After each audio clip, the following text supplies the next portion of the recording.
Very good morning, children. I'm Deepa, your physical science teacher from Dr. B Science School. So let us welcome back to our revision session again. In previous video, we have done the revision of the chapter motion up to acceleration. Different concepts we have learned. What is that?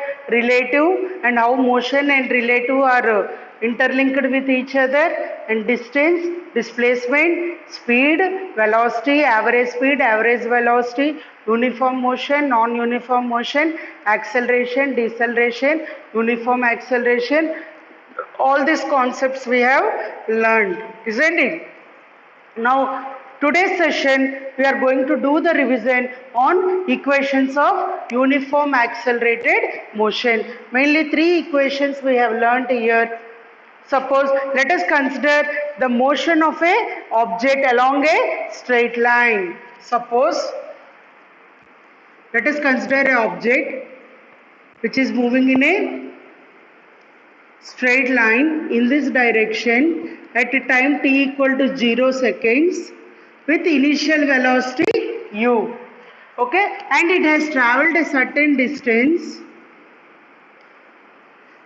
and reached here, travelled a certain distance s. The distance which it has travelled is s in time t seconds. The time taken to cover this distance is t seconds, and its final velocity when it reaches to this distance is v. So initial velocity is u, final velocity is v, and the distance covered by the object is s, and total time taken to move from initial position to final position is t seconds.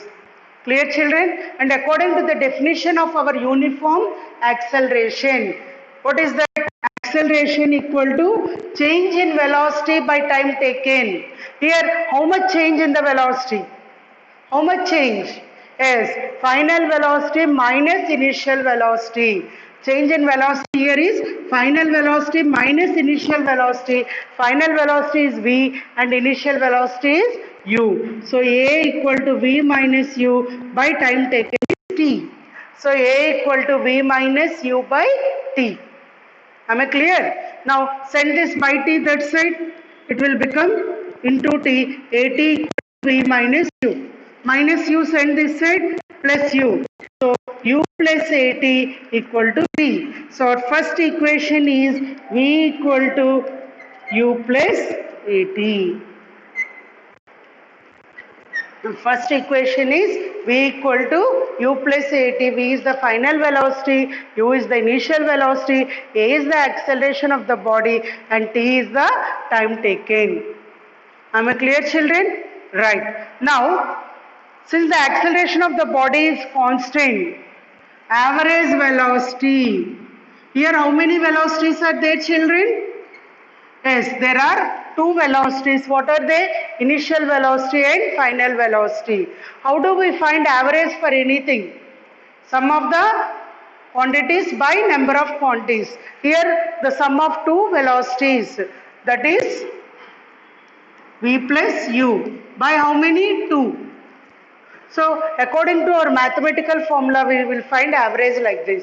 But according to physics, what we learned in previous video, average velocity formula is, formula of average velocity equal to displacement by time taken.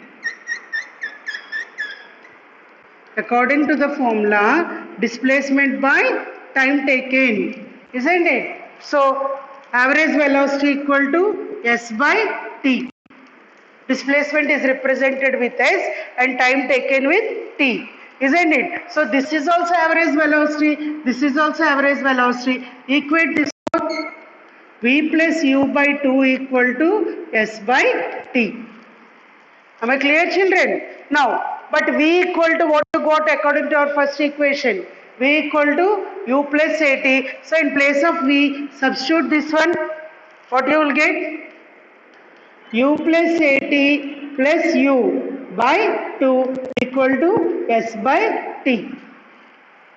Am I clear? Here u plus u will become 2u plus at by 2 equal to s by t. Okay, so this by 2 denominator I can separate and write for both numerator terms. 2u by 2 equal plus at by 2 equal to s by t. Here 2 cancel. By t comes here. What it will become? ut plus at into t is at square by 2 equal to s. So finally the equation is s equal to ut plus half at square. This is our second equation of motion. S equal to ut plus half at square. What is S? Displacement of the body. U is the initial velocity, T is the time taken, and A is the acceleration. Am I clear, children? And coming to the third equation, let us consider this first equation. What is the first equation you got? V equal to, the first equation let us consider V equal to U plus AT, okay, and from this we get T equal to, we want to find T, and this U this side, V minus U into A comes this side by T, isn't it? V minus U by A equal to T from this. Now 1 minute. Now substitute this value of T in that equation, this equation you take. V plus U by 2 equal to S by T. In place of T, substitute this value.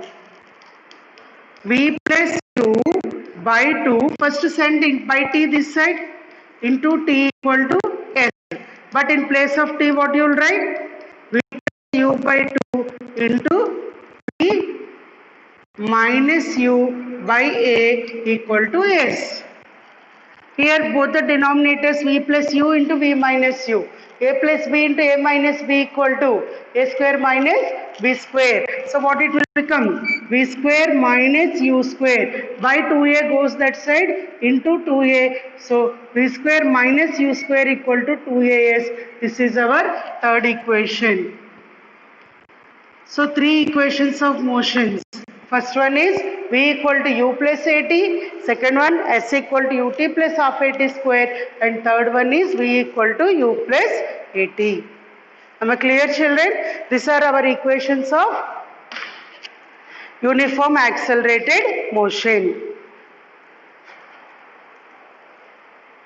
And we should be clear with sign conventions in this position. Choose the origin on a straight line. The quantities measured to the right are taken as positive, and those are measured towards the left are taken as negative.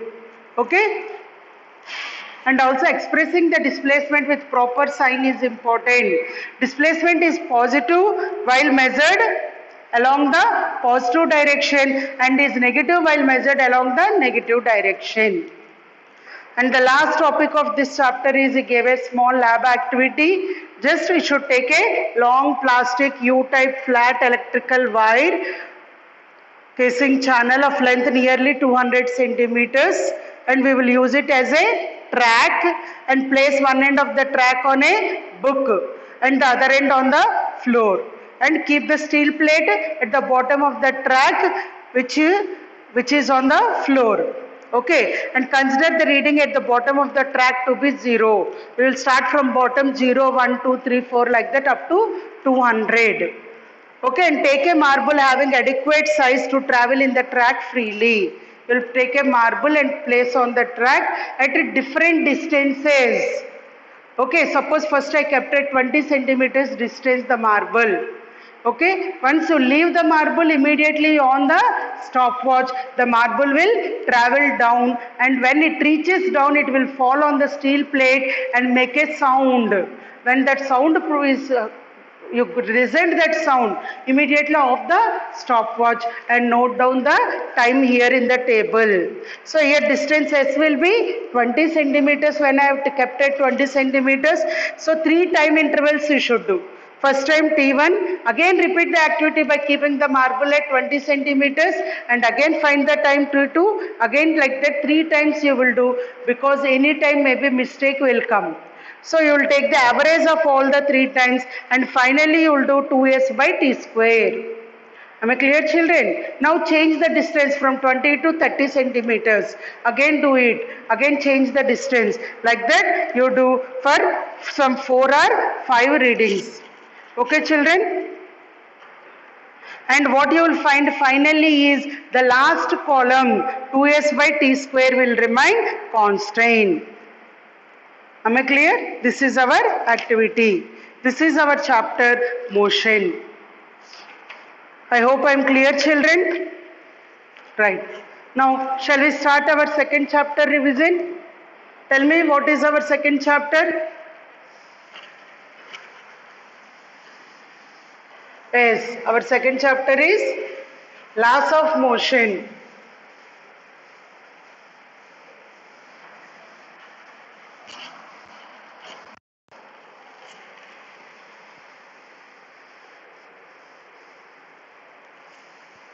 Very, very, very important chapter. All the 3 laws of motion are very important, not only in 9th class, even for your higher studies also.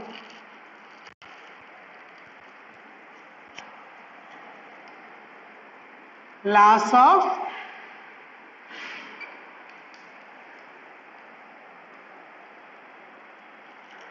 motion.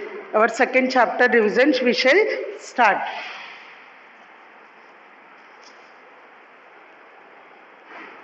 One minute, children.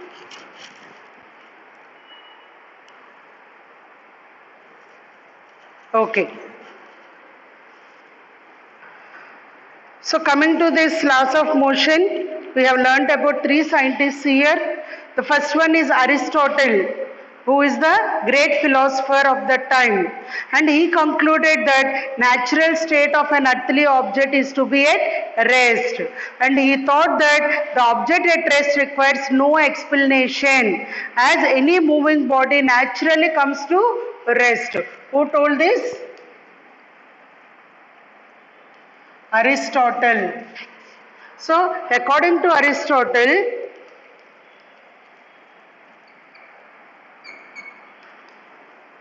natural state of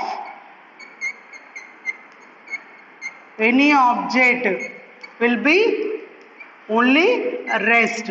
So it do not require any explanation. No need of any explanation for this.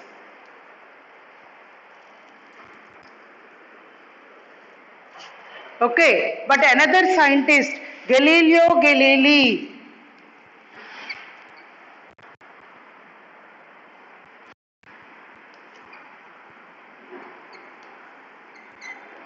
what this Galileo Galilei told, an object in motion will remain in the same motion as long as an external force is applied on it. He told that natural state of any object is not at rest. Okay, according to him, he told rest body will be at rest and motion body will be in motion until there will be change, until some external force acts on that. There will not be any change until some external force acts on it. This was told by Galileo, and he proved with his activities by taking the inclined planes, which we have discussed. So there is complete controversy between these 2 scientist statements, Aristotle and Galileo Galilei. So by going through this and seeing the controversy of these 2, the great scientist Isaac Newton,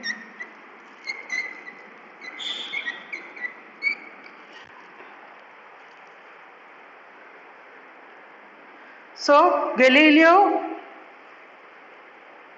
okay,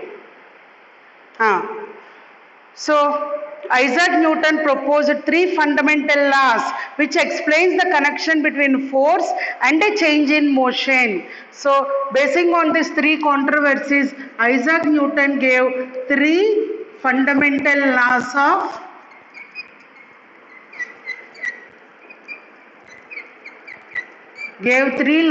motion, which are very important. Now coming to the first law of motion. What is the statement of first law of motion? Every object will remain at rest or in the state of uniform motion unless compelled to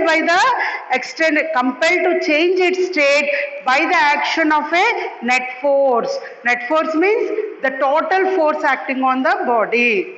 So first law statement is every object will remain at rest or in a state of uniform motion unless compelled to change its state by the action of net force. Unless total force acts on the body, unless there is change in the net force, a rest body will remain at rest and a motion body will remain in uniform motion. This is the statement of Newton's first law of motion.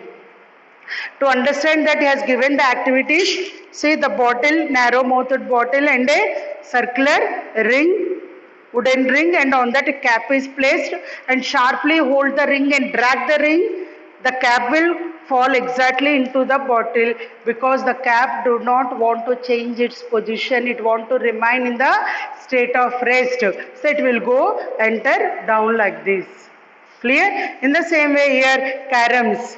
Suppose stack of coins, carom coins you place, stack of coins straight, and sharply by using the striker, if you hit the bottom coin will come out and all the remaining coins will stand like that without falling down, because the coins do not want to change their state of rest.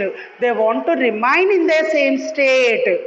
Understood? Unless they are compelled by the external force.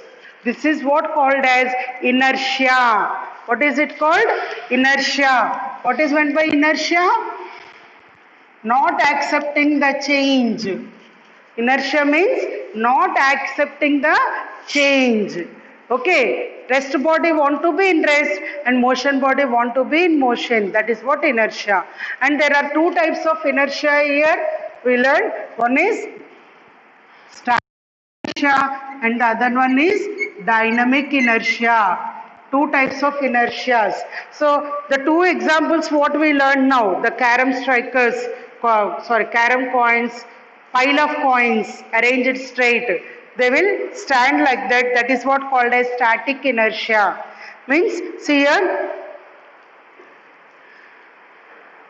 the body at rest always tries to stay at the same state of rest.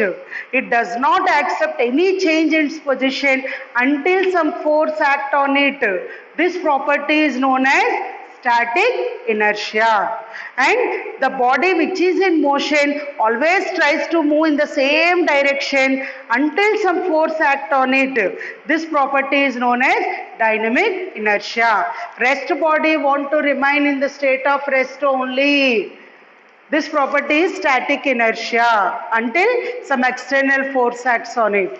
And a motion body want to remain in the state of uniform motion in the same direction until some force is acted on it. That is called dynamic inertia. I hope I am clear, children.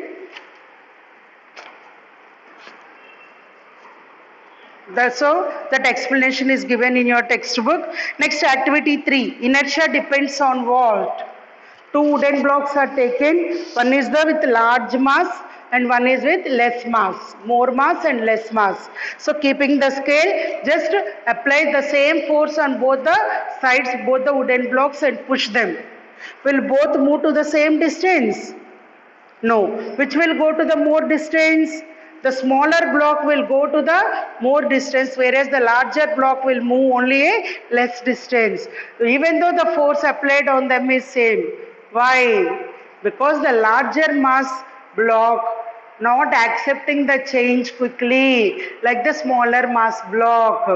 But that means inertia depends on mass. Am I clear? More mass body will have more inertia than less mass body. Suppose it is easy for you to pull a car or a cycle, to pull it. Cycle very easily you will pull because its mass is less. Car has more mass, so you can't pull it easily because it has more mass, it has more inertia. It is not accepting the change quickly. Cycle has less mass, so it has less inertia. Am I clear? So what you understood from this? Mass is a property of an object that specifies how much inertia the object has. More mass, more inertia. Less mass, less inertia. So by basing on the mass, we can tell how much inertia the object is having. Am I clear, children? This is our first law of motion. I hope I am clear. Right. Now coming to second law of motion. Now this Newton's second law explains what happens to an object when non-zero net force acts on it. Here it is telling about net force is zero. Okay. Here if the non-zero net force means the net force is not zero, what will happen? The body will accelerate definitely. Isn't it? So that is what Newton's second law is telling. Force is an action which produces acceleration. A non-zero net force acting on a body disturbs the state of equilibrium. What is meant by state of equilibrium? Rest body remaining in rest and motion body remaining in motion. That is state of equilibrium. But a non-zero net force will disturb the state of equilibrium. Now momentum. So momentum depends on how many factors? Momentum depends on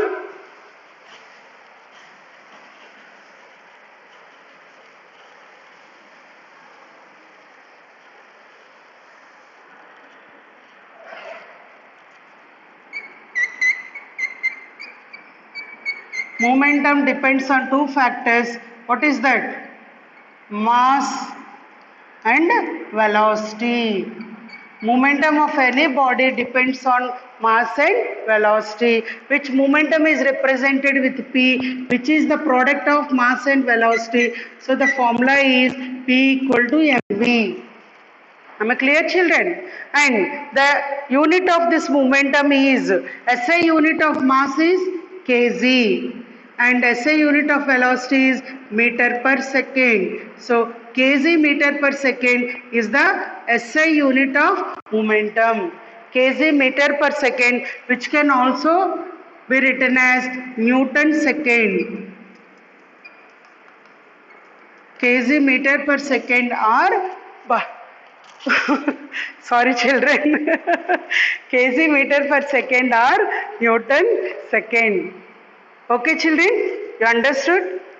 So in this activity you can see larger the net force, greater the acceleration. If the net force is more, then the acceleration will be more. And larger the mass, smaller the acceleration. Yes or no? As the mass increases, automatically the acceleration will decreases. Clear? Now there is a derivation for the formula of this Newton's second law of motion. Okay children? Okay, see here. Newton's second law states that rate of change of momentum of an object is proportional to the net force applied on the object.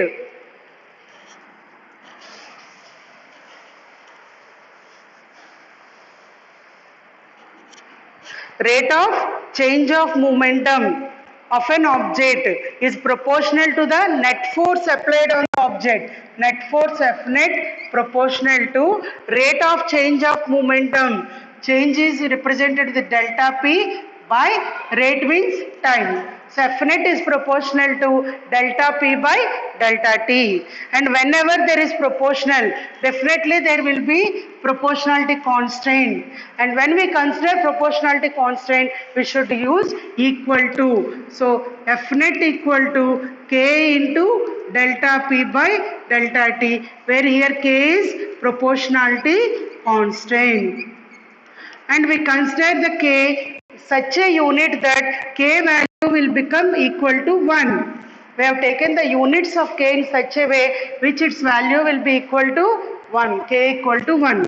Then what you will get here? F net equal to delta P by delta T. What is P? Momentum. Momentum formula is mass into velocity. So P equal to mv. You want to sleep? So in place of P, what you will write? Delta mv by delta T. But m is mass, isn't it? Which mass will never change. Mass will always remains constant. There will never be change in the mass by momentum or by applying the force. Maybe there will be change in velocity, but there will never be change in the mass, isn't it? So this m will come out of delta. Then what you will get? M into delta v by delta t. So what you got here? F net equal to m into delta v by delta t. Once remember what is delta v by delta t? Change in velocity by time. Rate of change of velocity is called acceleration. So here we know that A, acceleration equal to delta V by delta T. So in place of delta V by delta T, what you will write? A. So finally what you got? F net equal to ma. This is the formula of second law of motion. F net equal to ma. I hope I am clear, children. And what is the SI unit of force? Here mass SI unit is kg and acceleration SI unit is Newton. Acceleration. What is the acceleration formula? Change in velocity by time. Velocity is meter per second and time is second. So meter per second square. Kg meter per second square is the SI unit of force, which it is also called Newton. Kg meter per second square is also called Newton, which is represented as N. So the SI unit of force is Newton, in which 1 Newton equal to kg meter per second square. Am I clear, children? This is our second law of motion. So up to here you be prepared well, okay children, and in the next session remaining part of this chapter we will complete the revision. Am I clear? Thank you.